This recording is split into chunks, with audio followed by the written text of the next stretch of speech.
माथेरान गिरीस्थान नगर परिषदेच्या नूतनीकरण करण्यात आलेल्या मुख्य इमारतीतील मुख्याधिकाऱ्यांच्या दालनाला बसवण्यात आलेल्या अपारदर्शक काळ्या काचांवर माहिती अधिकार कार्यकर्ते दिगंबर चंदने यांनी आक्षेप घेतलाय।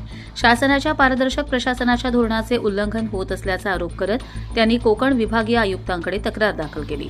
तक्रारीनुसार मुख्याधिकाऱ्यांच्या दालनातील खिडक्यांना बाहेरून आत दिसू नये अशा प्रकारच्या काचा बसवण्यात आल्या असून दालनाचा दरवाजाही पूर्णपणे लाकडी आहे।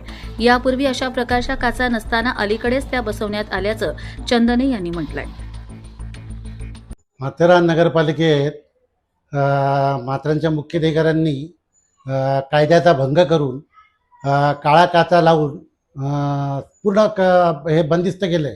कायद्यानुसार कुठल्याही कार्यालयात, शासकीय कार्यालयात पारदर्शकता असणं आवश्यक आहे, पण यांनी त्याला हरताळ फाडलेला आहे। यांच्यावर कारवाई होणं गरजेचं आहे म्हणून मी वरिष्ठ कार्यालयात त्यांच्या विरुद्ध तक्रार दाखल केली। कर्जत लाईव्हसाठी नितीन पारधी, नेरळ, माथेरान।